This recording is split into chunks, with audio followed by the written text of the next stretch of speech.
নমস্কার। পরশুরামের আজকের পর্বের রিভিউ নিয়ে বাংলা সিরিয়াল সমাচার তোমাদের সামনে এসে গেছে। তো আজকের পর্বের রিভিউতে যেটা দেখা যাচ্ছে যে তটিনী তো বলছে ওর বর বেঁচে আছে, তাই ও অপেক্ষা অবশ্যই করবে। আর ওদিকে বলছে, আরাধ্যা বলছে, কিন্তু তোদের কি করে চলবে? বাচ্চাদের স্কুলের ফিজ, তারপরে ইলেকট্রিক বিল, আরও তোরা যেসব খরচা করিস, মাসকাবারি, এসব কী করে চলবে? কোন টাকা দিয়ে চলবে? কর্ণ বলছে, না না, চিন্তা কিসের, আমি আছি তো, আমি দেবো সব কিছু। গাড়ি লাগলে গাড়ি দেবো, মাসকাবারির টাকা দেবো, সব টাকা দেবো, সব দেবো, কোনো অসুবিধা হবে না। তখন তটিনী বলছে, মাফ করবেন, আমার বর শিখিয়েছে, যতটুকু প্রয়োজন ঠিক ততটুকুই নেওয়া উচিত, এর বেশি নয়, মানে ততটুকুই দিয়েই চালানো উচিত, এর বেশি নয়, আমাদের কোনো কিছু লাগবে না। নন্দিনীকে বলছে, দিদি তুই কত টাকা ফিজ নিয়েছিস আমাকে একটু বলিস, আসলে আমি না আবার কারো ঋণ রাখি না, আমি তোর সব টাকা শোধ করে দেবো খুব তাড়াতাড়ি, আর সেটা একটু আমাকে বলে দিস। তো এবার ওর মা বলছে, তুই এতটা রুড হয়ে যাচ্ছিস কেন তটিনী, এরকম করছিস কেন? ওরা তো তোর পাশে দাঁড়ানোর চেষ্টা করছে। বলে, না মা, রাস্তায় মাদারির খেলা দেখেছো কখনো? যখন রাস্তায় মাদারির খেলা দেখানো হয়, রাস্তায় ভিড় জমে যায়, আমাকে নিয়েও সেই ঠিক খেলাটাই দেখানো হচ্ছে, সেই খেলাটাই। আর আমার কি মনে হয় জানো, ওই সুতোটা আছে না, খেলা দেখানোর সুতোটা, সেটা কার হাতে আছে জানো? এই ভদ্রলোকের হাতে আছে। কর্ণর দিকে তাকিয়ে বলছে। কর্ণ বলছে, কি বলছো বলো তো, বিজিতের সাথে তোমার সমস্যা হলো, তুমি তোমার বরকে গুলি করলে, সমস্যাটা তোমাদের, আমি শুধু পাশে দাঁড়িয়েছি। তটিনী বলছে, প্লিজ আপনার পাশে দাঁড়ানোর কোনো প্রয়োজন নেই, পাশে দাঁড়িয়েছি এই কথা বলাটা বন্ধ করুন। আপনার ওই ঠান্ডা গাড়ি, ওই ঠান্ডা জিনিসপত্র, ওই ঠান্ডা কথাবার্তা, এইসবের আমার কোনো প্রয়োজন নেই। এরপরে কথা বলতে তটিনীর কাছে ফোন আসে। তো পিকো অন্য ফোন থেকে ফোন করেছে। বলে, পিকো এটা কোন নাম্বার থেকে ফোন করেছো তুমি? বলে, ওর বাড়িরই ওখানকার নাম্বার। বলে, ওরা বাড়ি পৌঁছে গেছে। বলে, তোমরা বাড়ি পৌঁছে গেছো? আচ্ছা ঠিক আছে, আমি এক্ষুনি আসছি। কবির বলছে, কী হয়েছে, এটা কি? তখন তটিনী কবিরকে পাত্তা না দিয়ে ওর মাকে বলছে, আমাকে এক্ষুনি বাড়িতে যেতে হবে। ওই লাট্টু পিকোকে আজও দুটো লোক বলতে গিয়ে কর্ণের দিকে তাকিয়ে অবাক হয়ে আছে। তখন আর বলতে বললো না, চলে গেল। সবাই অবাক হয়ে যায় যে কি হলো আবার। নন্দিনী বলছে, তোমার মেয়ে বড্ড একগুঁয়ে আর মানে এক চোখা, ও না ভাঙবে তবুও মচকাবে না। কর্ণ বলছে, মচকাবে, যখন জেলে ঢুকবে না তখন ঠিক মচকাবে। তো প্রাচী বলছে, কি বলছেনটা কি আপনি? তো বলছে, না না, আমি বলতে চাইছি, ওর তো এখনো সাজা মুকুব হয়নি না, আমাদের রিকোয়েস্টে মহামান্য আদালত থেকে কিছু সময়ই আমরা চেয়ে নিচ্ছি শুধুমাত্র। মধ্যে আবার ওর মাকে বলে যায় যে, তোমার মেয়েকে বলো জেদ না দেখিয়ে ও যাতে আমার শ্বশুরের চাকরিটা নিয়ে নিজের পেটটা চালানোর ব্যবস্থা করে, বাচ্চাগুলোকে দেখার ব্যবস্থা করে, নাহলে পরে রাস্তায় দাঁড়িয়ে ভিক্ষা করতে হবে, এই বলে চলে যায় আরাধ্যা। মানে এরা কেমন টাইপের মানুষ, এরা বদলে যায় এক মুখে, আবার আরেক মুখে আবার শ্বশুরমশাইয়ের এই কীর্তিকলাপ দেখে আবার শ্বশুরমশাইয়ের দলেও চলে যায়, একটু আলাদাই টাইপের ক্যারেক্টার। তটিনী এবার দৌড়ে বাড়িতে এসছে, বাচ্চারা কাঁদছে, তো বলছে ওদের সাথে যা যা ঘটনা ঘটেছে। বলছে, মামি খুব ভয় লাগছে। বলে, ভয় তো লাগারই কথা বাবা, ভয় তো লাগারই কথা।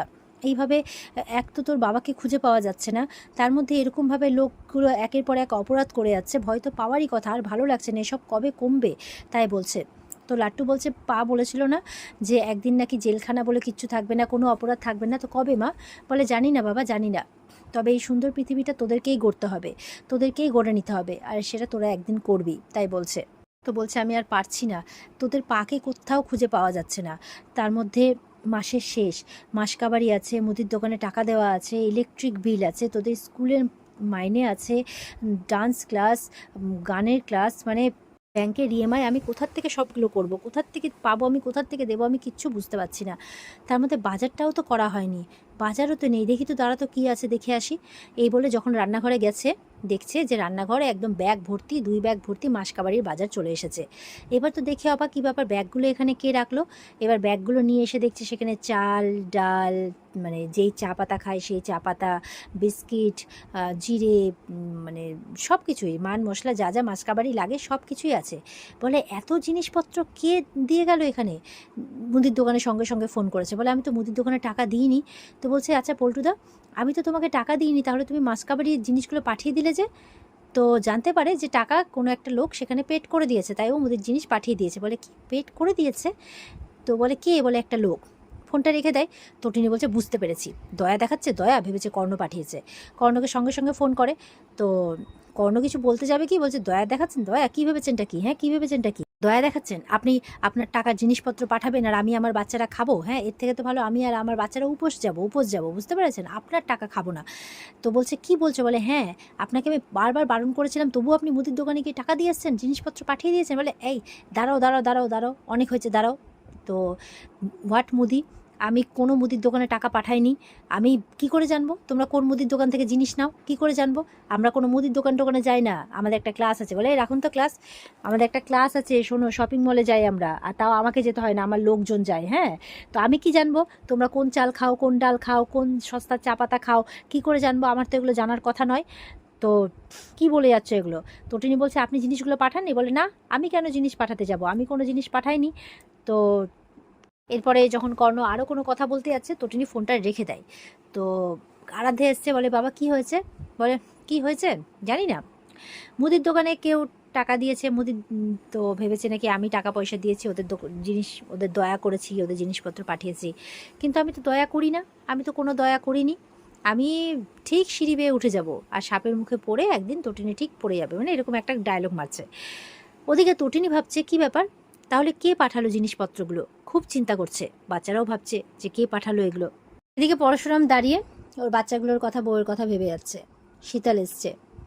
তো পরশুরাম বলছে যে জানো তো, আমার বউ বাচ্চা সবাই আছে, কিন্তু আমি বাড়ি ফিরতে পারছি না।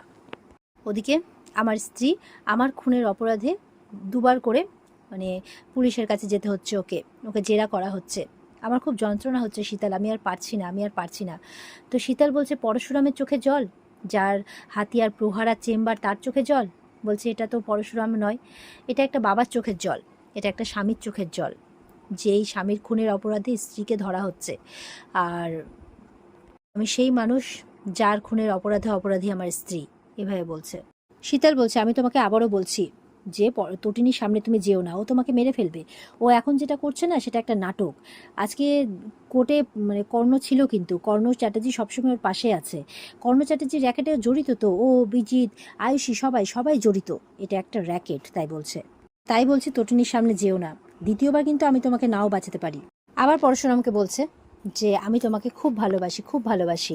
আর দেখো কত কার্ড মানে রেডি করেছি তোমার জন্য, ভ্যালেন্টাইন্স ডে, সরস্বতী পুজো, কলেজে প্রথম দেখাতেই তোমাকে ভালোবেসে ফেলেছি, কিন্তু এতদিন তোমাকে আমি পাইনি, এখন তোমাকে আমি পেয়েছি। পরশুরাম বলছে চুপ করো, তুমি আমাকে পাওনি? বলে না, পেয়ে গেছি, আরও পেয়ে যাব।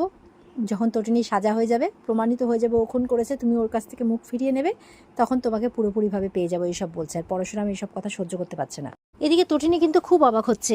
এবার ও ডান্স ক্লাসে ফোন করেছে যে আমার মেয়েটা ডান্স মানে ক্লাসে যাবে, তো ওদের মাইনেটা যদি আমি মাসের শুরুতে, তখন জানতে পারি ডান্স ক্লাসে মাইনে দেওয়া হয়ে গেছে। অবাক, কে দিল?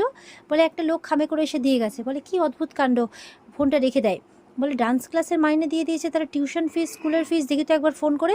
এবারও একে একে সমস্ত টিচার্সদের ফোন করছে, সমস্ত মানে স্কুলে ফোন করছে, সবখান থেকে জানতে পারে যে ওদের সমস্ত ফিস দেওয়া হয়ে গেছে, একটা লোক খামে করে এসে দিয়ে গেছে। তো এবার তো তটিনী অবাক হয়ে যায়, কী ব্যাপার, কে দিচ্ছে সমস্ত ফিস?